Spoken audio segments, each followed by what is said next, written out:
Bonjour à tous, on se retrouve aujourd'hui pour un tout nouveau numéro des News Télé et aujourd'hui on va parler de koh qui, en grande difficulté d'audience, va dévoiler les coulisses et les secrets dans une toute nouvelle émission et on en parle juste après le générique. C'est parti, c'est juste après ça.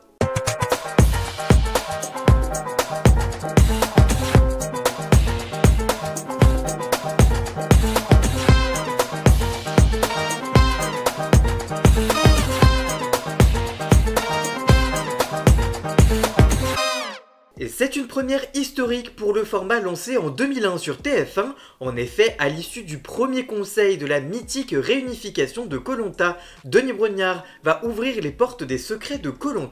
En effet, pour l'accompagner chaque semaine, vous allez retrouver deux emblématiques aventuriers qui ont marqué l'histoire de cette incroyable aventure, Cindy et Hugo. Au programme de cette deuxième partie de soirée inédite, des jeux, des quiz, de la bonne humeur, des séquences drôles et des immersions dans les secrets de fabrication du programme le plus culte d'aventure de TF1.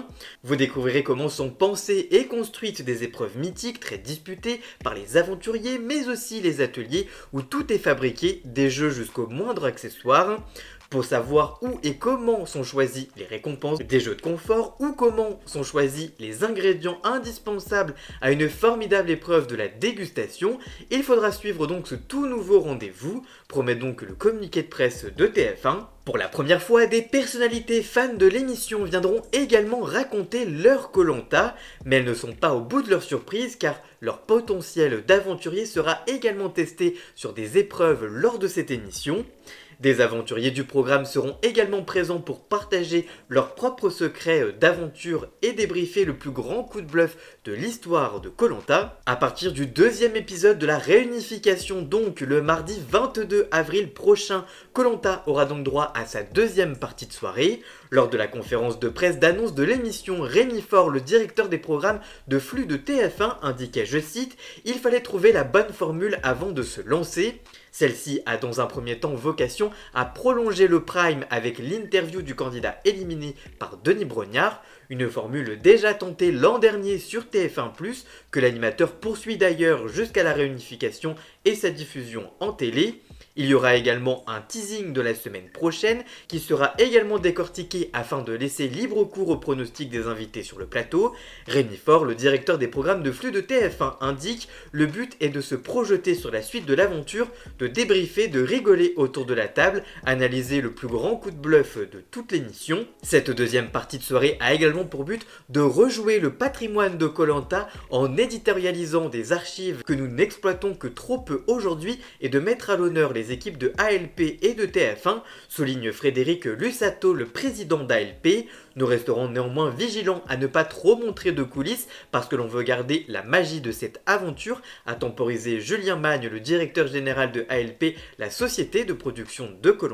Par ailleurs, le programme d'aventure est en difficulté niveau audience cette année. En effet, les audiences de la 27e saison de koh intitulée La Revanche des Quatre Terres sont dans le rouge. Après un lancement solide mais déjà historiquement faible devant 3,11 millions de téléspectateurs pour une part de marché de 19,7% du public et de 35,1% des femmes responsables d'achat de moins de 50 ans le 25 février dernier, l'émission d'aventure de TF1 animée par Denis Brognard plongeait sous les 3 millions de fidèles dès la deuxième semaine du programme avec 2,61 millions d'aficionados en moyenne le mardi 4 mars dernier, soit 16,5% du public et 24,3% des femmes responsables d'achat de moins de 50 ans. Koh signait alors sa plus faible audience linéaire de son histoire. Une semaine plus tard, rebelote, le mardi 11 mars, le jeu ne divertissait plus que 2,49 millions de téléspectateurs entre 21h13 et 23h37 pour 14,8% du public et 22,9% des ménagères. Des performances qui interrogent et qui inquiètent mais qui peuvent s'expliquer par plusieurs facteurs. D'abord une usure naturelle de la marque, un bouleversement de la consommation de la télévision, un lancement en pleine période de vacances scolaires et surtout une concurrence accrue marquée notamment par la présence de clubs français de football en Ligue des Champions.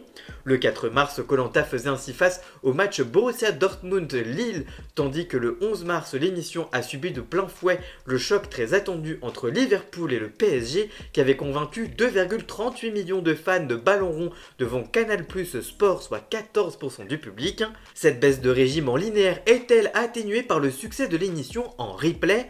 Divertissement le plus rattrapé de France, Koh-Lanta détient toujours le record d'un programme de flux le plus consommé à J+7, donc avec le replay. Si l'émission peut compter sur un socle de fidèles qui regardent l'émission en replay, les chiffres du rattrapage n'arrivent tout de même pas à enrayer cette baisse de régime des audiences.